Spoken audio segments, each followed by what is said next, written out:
Praise the Lord.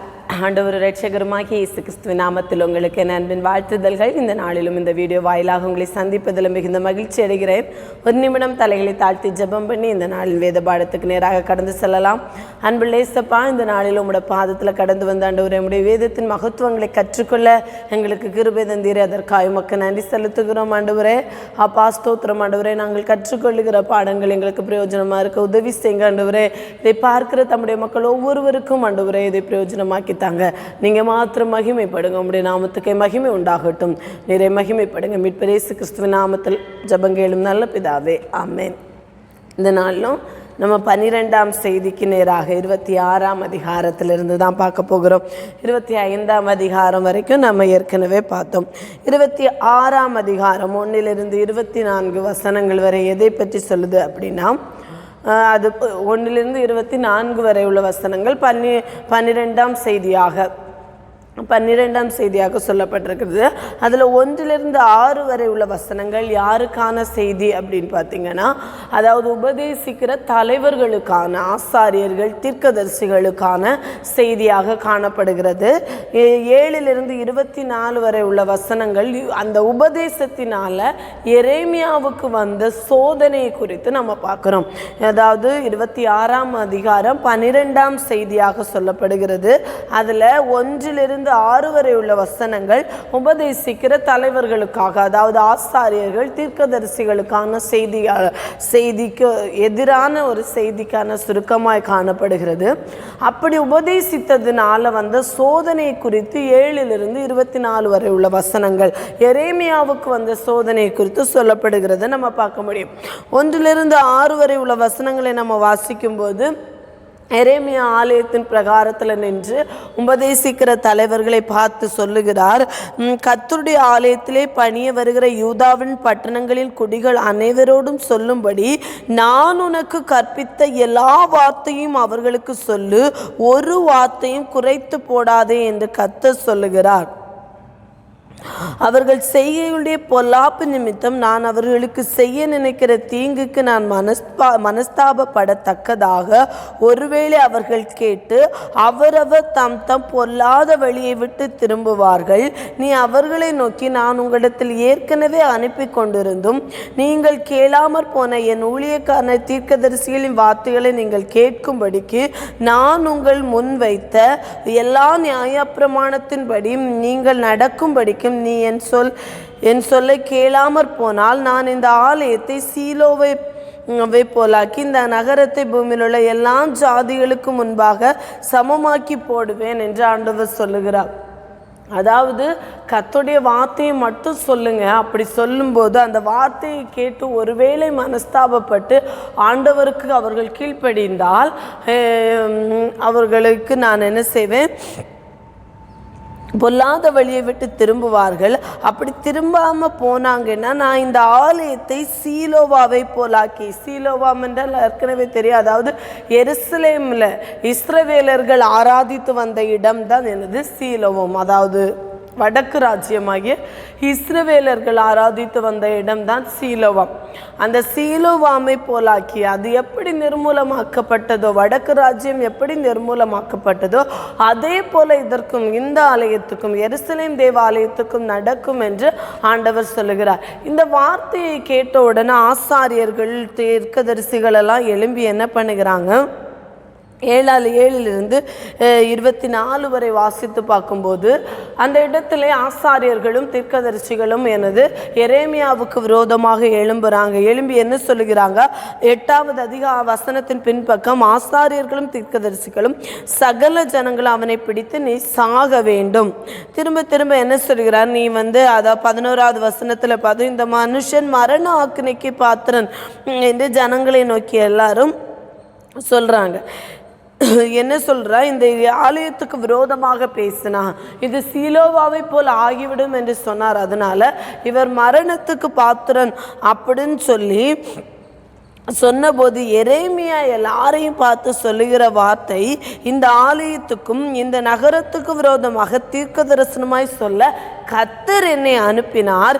இப்போதும் நீங்கள் உங்கள் வழிகளையும் உங்கள் கிரியைகளையும் சீர்படுத்தி உங்கள் தேவனாகிய கர்த்தருடைய சத்தத்தை கேளுங்கள். அப்பொழுது கர்த்தர் உங்களுக்கு விரோதமாக சொன்ன தீங்குக்கு மனஸ்தாபப்படுவார். நானோவெனில் இதோ உங்கள் கையில் இருக்கிறேன், உங்கள் பார்வைக்கு நன்மையும் நியாயமாக இருக்கிறது எனக்கு செய்யுங்கள். இதெல்லாம் கர்த்தர் தான் என்ன சொல்ல சொன்னார். இதை கேட்டு நீங்கள் மனம் திரும்பினீங்கன்னா ஆண்டவர் உங்கள் மேலே அனுப்புவேன்னு சொன்ன தீங்குக்கு மனஸ்தாபப்படுவார். நான் உங்கள் கையில் தான் இருக்கிறேன், நீங்கள் உங்களுக்கு இஷ்டமானபடி எனக்கு செய்யலாம்.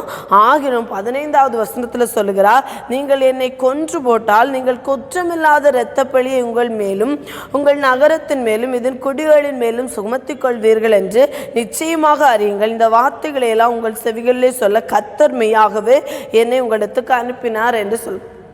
இப்படி ஆண்டோடைய வார்த்தையை சொன்ன உடனே என்னை ஆசாரியர்களும் தீர்க்கதரிசிகளும் என்ன, ஒருவேளை இது ஆண்டோடைய வார்த்தையாக தான் இருக்கணும், கர்த்தருடைய நாமத்தை கொண்டு தானே பேசினார். எசேக்கியா ராஜாவின் காலத்தில் மீகா இப்படி தீர்க்க தரிசனம் உரைத்த போது ஜனங்கள் தங்களை தாழ்த்தின போது தீங்குக்கு மனஸ்தாபப்பட்டார்களே, அதனால நாம் என்ன செய்ய வேண்டாம், இந்த ஜனங்களுக்கு விரோதமாக நம்ம எதுவும் செய்ய வேண்டாம், எரேமியாவுக்கு விரோதமாக நாம் எதுவும் செய்ய வேண்டாம் அப்படின்னு சொல்லிட்டு இவன் தீங்கு இவன் மரணத்திற்கு பாத்திரவான் அல்ல அப்படின்னு சொல்லி ஜனங்கள் எல்லாம் சொல்றாங்க. ஆனா அந்த நாட்கள்ல ராஜாவை இந்த யோயாக்கீம் என்ன செய்கிறான்னா, இதே மாதிரி தீர்க்கதர் எரேமியாவின் வார்த்தைக்கு ஒத்த தீர்க்க தரிசனம் உரைத்து கொண்டிருந்த கிரியாத்யாரீமின் ஊரானாகிய சமாயாவின் குமாரன் உரியா என்கிற தீர்க்கதரிசி, அதாவது யோயாக்கீமின் ராஜாவின் நாட்களிலே, அதாவது எரேமியா எப்படி ஆண்டவருடைய வார்த்தையை சொன்னாரோ அதற்கொத்த தீர்க்க தரிசனம் உரைத்து கொண்டிருந்த ஒரு தீர்க்கதரிசி தான் இந்த உரியா. இந்த உரியாவை என்ன செய்கிறார், அவரை கொல்ல வகை தேடுகிறார். வகை தேடும் போது இவர் எகிப்துக்கு என்ன செய்கிறார், எகிப்தில் போய் ஒழிந்து கொண்ட போது எகிப்தில் இருந்து பிடித்து கொண்டு வந்து அவரை கொன்று போடுகிறார். ஆனால் எரேமியாவின் பக்கம் ஜனங்கள் ஆதரவாக இருந்ததினால், ஏற்கனவே இது ஆண்டவருடைய வார்த்தையாக இருக்கலாம், இவன் மரணத்துக்கு பாத்திரன் அல்ல என்று ஜனங்கள் ஆதரவாக இருந்ததினால் எரேமியாவின் மேலே கை போடலை யோயாக்கீம் ராஜா. ஆனால் உரியா, ஆண்டவருடைய வார்த்தையை சொன்ன உரியா ராஜாவை என்ன செய்கிறார், கொன்று போடுகிறார். இந்த நாட்களிலும் கர்த்தருடைய வார்த்தையை உண்மையாய் உரைத்து கொண்டிருக்கிற அநேக ஊழியர்கள் என்ன செய்கிறாங்க, விரோதங்களாக தான் பார்க்கப்படுறாங்க. ஆனால் ஆண்டவருடைய வார்த்தை இல்லாமல் ஆசீர்வாதம் என்று சொல்லுகிற அநேக ஊழியர்களை மெச்சிக்கொள்ளுகிற காலமாய் தான் காணப்படுகிறது. அந்த நாட்களிலும் அதே தான் செய்த, ஆண்டவருடைய வார்த்தை அல்லாமல் சமாதானம் நீங்க எந்த வழியில போனாலும் ஆண்டவர் உங்க கூட தான் இருக்கிறார் என்று சொல்லி கொண்டிருந்த அந்த தீர்க்கதரிசிகளும் ஆசாரியர்களையும் ராஜாக்கள் மேன்மைப்படுத்தினார்கள். ஆனால் ஆண்டவருடைய வார்த்தையை உண்மையாய் உரைத்த தீர்க்கதரிசிகளுக்கு விரோதமாக எழும்பின நாட்களாய் காணப்பட்டதை நம்ம பார்க்க முடியும். இது 26ஆம் அதிகாரம் இதை பற்றி தான் சொல்கிறது. அடுத்து 27, 28 அதிகாரம் 13ஆம் செய்தியாக சொல்லப்படுகிறது. அது எதை பற்றி சொல்லுகிறது என்றால் பாபிலோனின் நுகத்தடியை குறித்து சொல்லுகிற அதிகாரங்களாய் காணப்படுகிறது. 27, 28 அதிகாரங்கள் பாபிலோனின் நுகத்தடியை குறித்து சொல்லுகிற அதிகாரங்களாய் காணப்படுகிறது. இதில் 27ஆம் அதிகாரம் 1 to 11 வரை உள்ள வசனங்கள், 1 to 11 வரை உள்ள வசனங்கள் அண்டை ராஜாக்களுக்கான செய்தி. எரேமியா அண்டை ராஜாக்களுக்கு செய்த, அதாவது இஸ்ரவேலின் அண்டை ராஜ்யங்களுக்கு சொன்ன செய்திகளாய் காணப்படுகிறது. அதில் 5 ராஜாக்களுக்கு சொல்லுகிறார். ஏதோமின் ராஜா, மோவாபின் ராஜா, அம்மோன் புத்திரரின் ராஜா, தீருவின் ராஜா, சீதோனின் ராஜா என்கிற 5 ராஜாக்களுக்கு சொல்லுகிறார். ஏதோமின் ராஜா, மோவாபின் ராஜா, அம்மோன் புத்திரரின் ராஜா, தீருவின் ராஜா, சீதோனின் ராஜா என்கிற 5 ராஜாக்களுக்கு செய்தி அனுப்புகிறார். என்ன சொல்லுகிறார் என்றால், நீங்கள் நேபுகாத்நேச்சார் பாபிலோனின் ராஜாவுக்கு முன்பாக உங்கள் கழுத்தை என்ன செய்யுங்க, தாழ்த்துங்கள். நீங்கள் அவரை சேவிங்க. பாபிலோனின் ராஜாவாகிய நேபுகாத் நேச்சாரை சேவிங்கள், அது உங்களுக்கு நலமாக இருக்கும். ஏன்னா ஆண்டவர் அந்த இடத்துல சொல்லுகிறதை பார்க்குறோம். நான் பூமியையும் மனுஷரையும் பூமியின் உள்ள மிருக ஜீவன்களையும் என் மகாபலத்தினாலும் ஓங்கிய என் புயத்தினாலும் உண்டாக்குனேன். எனக்கு இஷ்டமானவனுக்கு அதை கொடுக்கிறேன். நான் தான் இதை எல்லாவற்றையும் உண்டாக்குனேன். எனக்கு இஷ்டமானவனுக்கு நான் அதை கொடுப்பேன். இப்போ என்னுடைய தீர்மானத்தின்படி எல்லாரும் யார்? பாபிலோன் ராஜாவாகிய நேபுகாத் நேச்சாருக்கு உங்கள் கழுத்தை கீழ்ப்படுத்துங்கள் என்று ஆண்டவர் என்னது. அப்படி நீங்கள்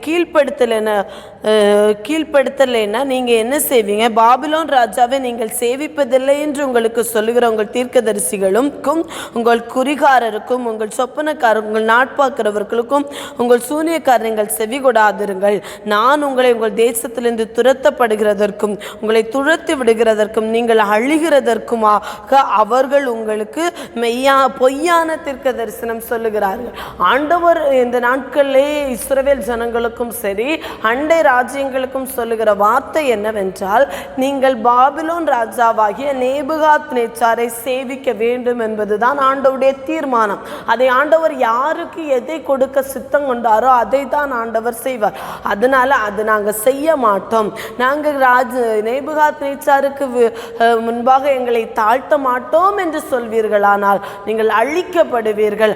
அதற்கு ஏதுவான தீர்க்க தரிசனங்களையும் குறிகளையும் தான் அவர்கள் சொல்லுகிறார்கள். என் வார்த்தையை கேளுங்கள் என்று அண்டை ராஜ்யங்களுக்கு ஆண்டவர் சொல்லுகிற வார்த்தையாய் காணப்படுகிறத பார்க்கிறோம். அடுத்ததாக 12வது வசனத்திலிருந்து 15வது வசனம் வரைக்கும் சிதேக்கியா ராஜாவுக்கு ஆண்டவர் எச்சரிப்பை கொடுக்கிறார். நீ என்ன செய்? பாபிலோன் ராஜாவுக்கு உன்னை கீழ்ப்படுத்து, அவனையும் அவன் ஜனத்தையும் செய்வீங்கள், அப்பொழுது பிழைப்பீர்கள். இந்த நாட்களில் உங்களுக்காக நான் நியமித்த பாதை, நீங்கள் பாபிலோன் ராஜாவை சேவிக்க வேண்டும், அப்பொழுது பிழைப்பீர்கள். அப்படி செய்யாத பட்சத்தில் என்ன நடக்குமா? பாபிலோன் ராஜாவை சேவியாவர் போகிற ஜாதிக்கு விரோதமாக கர்த்தர் சொன்னதின்படியே நீயும் உன் ஜனம் பட்டயத்தாலும் பஞ்சத்தாலும் கொள்ளை நோயாலும் சாவானேன். நீங்கள் பாபிலோன் ராஜாவை சேவிப்பதில்லை என்று உங்களுடைய சொல்லுகிற தீர்க்கதரிசி வார்த்தையை கேளாதிருங்கள் சொல்லி ஆண்டவர் சொல்கிறார். ஆனால் சிதேக்கியா ராஜா அவ என்ன செய்யல? கொஞ்ச நாள் பாபிலோன் ராஜாவுக்கு கப்பம் கட்டி கொண்டு இருந்த சிதேக்கியா ராஜா திரும்ப பாபிலோன் ராஜாவுக்கு விரோதமாக கலகப்படுத்தினபடி நாள் சிதேக்கியா ராஜா என்ன செய்கிறார் என்றால் மடிந்து போகிற ஒரு செய்தியை நாம ராஜாக்கள்லையும் நாளாகமங்கள் புத்தகத்திலையும் படிக்கிறோம். இதை தான் ஆண்டவருடைய தீர்மானம். இந்த நாட்களில் ஆண்டவருடைய தீர்மானம், பாபிலோன் ராஜாவை நீங்கள் சேவிக்க வேண்டும். ஏனென்றால் நீங்கள் பாவம் செய்தீர்கள். பாவத்திற்கான தண்டனையாக 70 வருஷம் நீங்கள் பாபிலோன் ராஜ்யத்தில் அடிமைகளாக இருப்பீர்கள் என்பது ஆண்டவர் அவர்களுக்கு நியமித்த ஒரு பாதை. அந்த நியமித்த பாதையை விட்டு நாம் இப்படித்தான் நடப்பேன், என்னுடைய சித்தத்தின்படி செய்வேன் என்று சொல்லும்போது அவர்களுக்கு பரிதாபமான சூழ்நிலை தான் காணப்படுகிறது. இதே போல தான் ஆண்டவர் நம்முடைய வாழ்க்கையில் ஒவ்வொரு காரியங்களையும் நியமித்திருக்கிறார். அந்த அவர் நியமித்த பாதையில நம்ம நடக்கும்போது அதனுடைய முடிவு சமாதானமும் சந்தோஷமாய் காணப்படுமே ஒழிய மற்றபடி நான் இதை சாதித்து விடுவேன் என்று ஆண்டவருடைய திட்டத்தையும் தீர்மானத்தையும் விட்டு நான் ஓடி போக நினைப்போம் என்றால் நம்முடைய வாழ்க்கை பரிதபிக்கக்கூடிய சூழ்நிலையிலே காணப்படும் என்பதை தான் இந்த அதிகாரங்களிலிருந்து நாம் கற்றுக்கொள்கிற பாடமாய் காணப்படுகிறது. அடுத்ததாக 12வது வசனத்திலிருந்து 15வது வசனம் வரை சிதேக்கியா ராஜாவுக்கான செய்தியாய் காணப்படுகிறது. 16லிருந்து 12 வரை ஜனங்களுக்கும் ஆசாரியர்களுக்கும் ஒரு எச்சரிப்பு கொடுக்கிற காரியதாய் காணப்படுகிறது. பாபிலோன் ராஜாவாகிய நேபுகாத் நேச்சார் யோயாக்கிமின் குமாரனாகிய எகோனியா அதாவது இப்போ ஜனங்களை பார்த்து அநேக தீர்க்கதரிசிகள் என்ன சொல்லுகிறாங்க என்றால், அதாவது முன்னாட்களில் யோயாக்கின் அவங்களுடைய ராஜாக்கள் அரசாண்ட காலங்களிலே அவர்களை சிறைப்பிடித்து கொண்டு போயிட்டு எருசலேமில் இருந்த அரண்மனை பொக்கிஷங்களையும் சரி ஆலயத்தில் இருந்த பனிமூட்டுகள் எல்லாவற்றையும் நேபுகாத்நேச்சார் என்ன செய்தார், எடுத்து கொண்டு போய்விட்டார். அதெல்லாம் உங்களுக்கு திரும்ப கிடைக்கும் அப்படின்னு சொல்லுகிற தீர்க்கதரிசிகளை என்ன செய்யாதீங்க, நம்பாதிருங்கள். எல்லாம் இன்னுமே ஒரு சில காரியங்கள் இந்த நாட்கள்ல என்னது சிதேக்கியா ராஜாவின் நாட்கள்ல அங்க இருந்தது, எருசலேமில் இருந்து. இதுவுமே எல்லாமே பறிக்கப்பட்டு எங்க போய்விடும், பாபிலோனுக்கு போய்விடும். இதுதான் ஆண்டவருடைய தீர்மானம், இதை கேளுங்கள் என்று ஆண்டவர் சொல்கிறார். அதுதான் 19வது வசனத்துல பாபிலோன் ராஜாவையே நேபுகாத்நேச்சர் யோயாக்கிமின் குமாரனாகிய எகோனியா என்னும் யூதாவின் ராஜாவையும் யூதாவிலும் எருசலேமிலும் இந்த பெரியோர் அனைவரையும் எருசலேம் பாபிலோனுக்கு சிறைப்பிடித்து கொண்டு போகையில் எடுக்காமல் விட்ட சகல தூண்களையும் கடல் தொட்டிகளையும் ஆதாரங்களையும் இந்த நகரத்தில் மீதியான மற்ற பனிமூட்டுகளையும் குறித்து சேனைகளின் கர்த்தர் சொல்லுகிறது என்னவென்றால், கர்த்தருடைய ஆலயத்திலும் யூத ராஜாவின் அரண்மனையிலும் எருசலேமிலும் மீதியான அந்த பனிமூட்டுகள் பாபிலோனுக்கு கொண்டு போகப்படும் என்று இஸ்ரவேலின் தேவனாகிய சேனைகளின் கர்த்தர் சொல்லுகிறார். அடுத்த வசனத்தை நான் வாசித்தேன். நான் அவைகளை விசாரிக்கும் நாள் வரைக்கும் அவைகள் அங்கே இருக்கும், பின்பு அவைகளை திரும்ப இந்த ஸ்தலத்தில் கொண்டு வரப்படும். அவைகளை விசாரிக்கும் நாள் வரைக்கும் எனக்கு ஒரு குறித்த நாள் இருக்குது.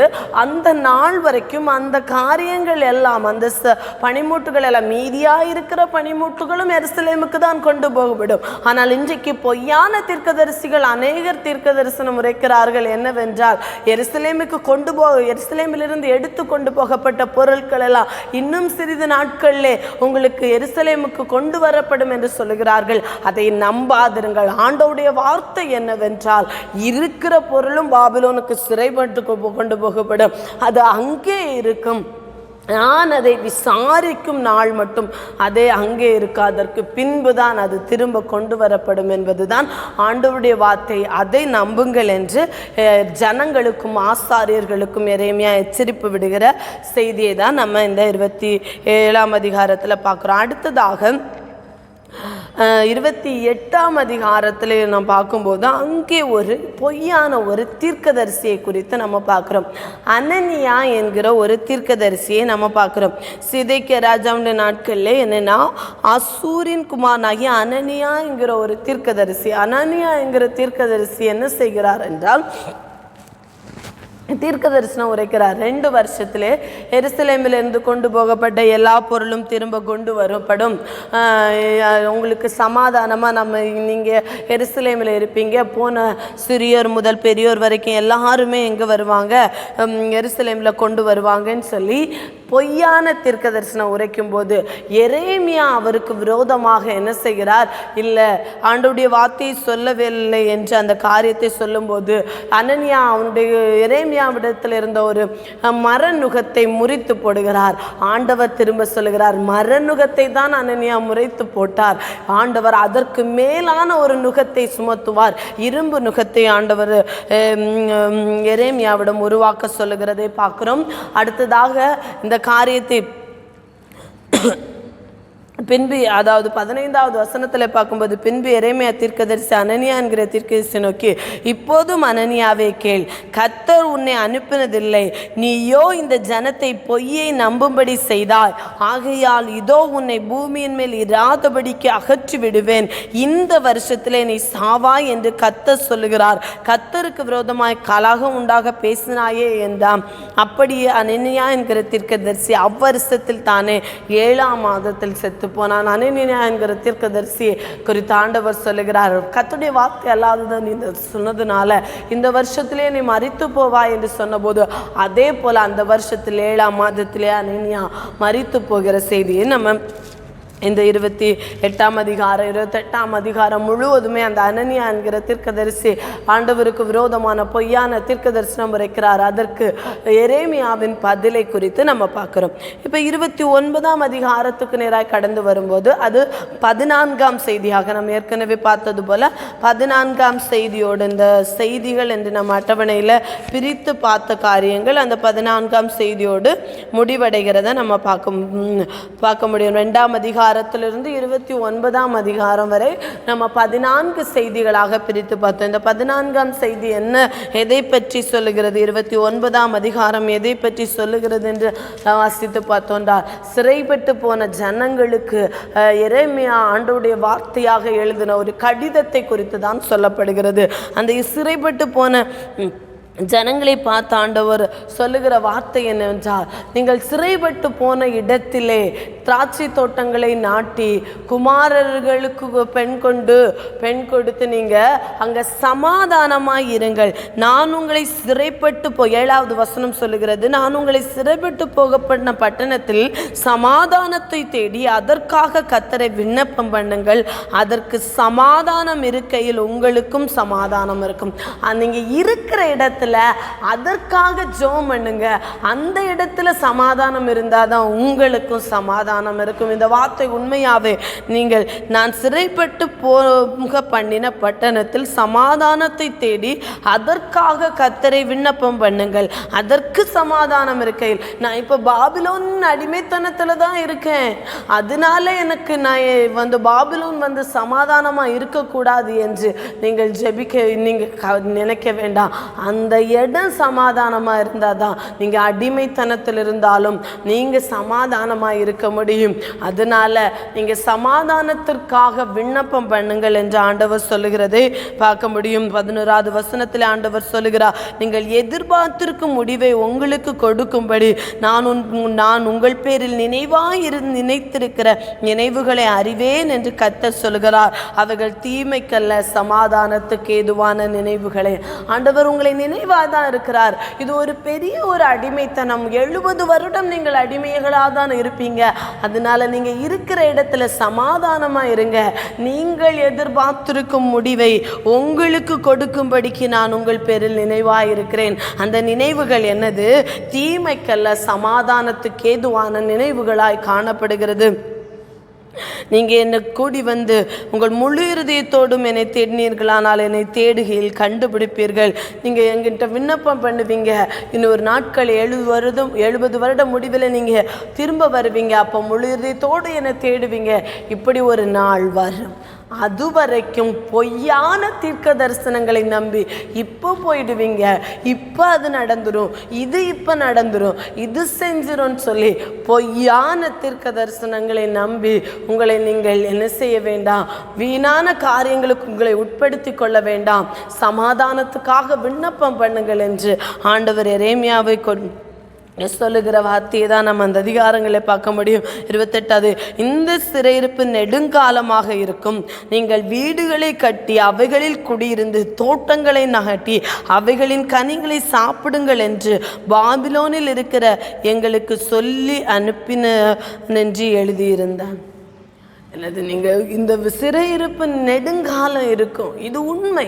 இந்த உலகத்தின் காரியங்களில் தான் நம்ம என்ன செய்ய வேண்டும், வாழ்ந்தாக வேண்டும். இதை விட்டுட்டு எல்லாம் எனக்கு சுமூகமான ஒரு சூழலுக்கு நேராக நான் ஓடிடுவேன் என்றால் இல்லை. ஆண்டவருடைய வருகை என்று ஒன்று உண்டு, பரலோக நரகம் என்று ஒன்று உண்டு. இதுதான் உண்மை, இதுதான் சத்தியம். இந்த வேதமே சத்தியம். இதற்கு வேதத்துக்கு முரணான காரியங்கள் ஒன்றும் இல்லை. இதை நாம் அக்செப்ட் பண்ணி தான் இன்னைக்கு ஒரு அடிமைத்தனத்தில் இருக்கிறோமே, இதை விட்டு இது எல்லாத்தையும் நாம் இது இப்படி செஞ்சுட்டா இதெல்லாம் சாதிச்சிட முடியும். இன்னும் ஆண்டவர் நமக்கென்று ஒரு பாதையை வைத்திருக்கிறார். அந்த பாதை வழியாக தான் நம்ம போக முடியும். அதுதான் ஆண்டவர் நமக்கு நியமித்த பாதை. அந்த பாதையில் உண்மை முத்தமாய் ஓடினால், சமாதானத்தை தேடி அதற்காக ஓடுவோம் என்றால் அதை பெற்றுக்கொள்ள முடியும். இல்லை, நான் இதெல்லாம் செஞ்சு இப்படி பண்ணி இதை தான் செஞ்சு நம்முடைய ஒரு கணக்குக்கு நேராய் போனால் அது சாத்தியம் இல்லை என்கிற வார்த்தையை தான் ஆண்டவர் இஸ்ரவேல் ஜனங்களுக்கு சொல்லுகிற வார்த்தையாய் காணப்படுகிறது. இந்த அதிகாரங்களோடு இன்றைய நாளில் நம்ம முடித்து கொள்ளலாம். ஆண்டவர் நம்மை பார்த்து சொல்லுகிற காரியங்கள், பாவத்தினால ஒருவேளை நாம் ஆண்டவரை விட்டு தூரம் போனதுனால ஆண்டவர் ஒரு சில அடிமைத்தனங்களை ஒரு சில காரியங்களை நமக்கு கட்டளையிட்டிருந்தால் ஆண்டவருடைய சமூகத்திலே அமர்ந்து அதை போராடி ஆண்டவருடைய சமூகத்தில் நிதானமாய் நமக்கு அநேக பொறுமை வேண்டும். இஸ்ரவேல் ஜனங்களுக்கு ஆண்டவர் சொல்லுகிற காரியம் 70 வருட அடிமைத்தனம் இருக்கும், கண்டிப்பாக இருக்கும். அந்த அடிமைத்தனத்திலும் சமாதானமாய் சந்தோஷமாய் உங்களை நடத்தி கொண்டு போக வல்லமை உள்ள தேவன் நானாக இருக்கிறேன். அதே போல தான் நம்முடைய வாழ்க்கையிலும் எப்படிப்பட்ட பாடுகள் வந்தாலும் போராட்டங்கள் வந்தாலும் சோதனையை தாங்கி கொள்ளத்தக்க தேவ பலனை தருகிற தேவன் தான் நம்முடைய தேவன். அதனால இல்லை இப்படி இருந்தால் நான் இதை செய்து விடலாம் என்று நாம கணித்து ஓடுவோம் என்றால் ஆண்டவரிடத்திலிருந்து இரக்கத்தை பெற்றுக்கொள்ள முடியாது என்பதை தான் நாம் கற்றுக்கொள்ளுகிற சத்தியமாய் காணப்படுகிறது. கர்த்தர் நம்மை ஆசீர்வதிப்பாராக. ஒரு நிமிடம் தலைகளை தாழ்த்தி ஜெபிக்கலாம். அன்புள்ள இயேசப்பா, இந்த நாளில் உம்முடைய வேதத்தின் மகத்துவங்களை கற்றுக்கொள்ள கிருபை தந்தீரே, அதற்காக உமக்கு நன்றி ஆண்டவரே. அப்பா, உமக்கு உண்மையாக இருந்து நீர் வைத்த பாதையிலே உண்மை முத்தமாய் ஓட ஆண்டவரே, வழி இதுவே இதிலே நடுவுங்கள் என்று எங்களுக்கு பின்னாலே கேட்கிற அந்த சத்தத்தை கேட்டு உமக்கு உண்மையாய் ஓட எங்களுக்கு கிருபை தாங்க ஆண்டவரே.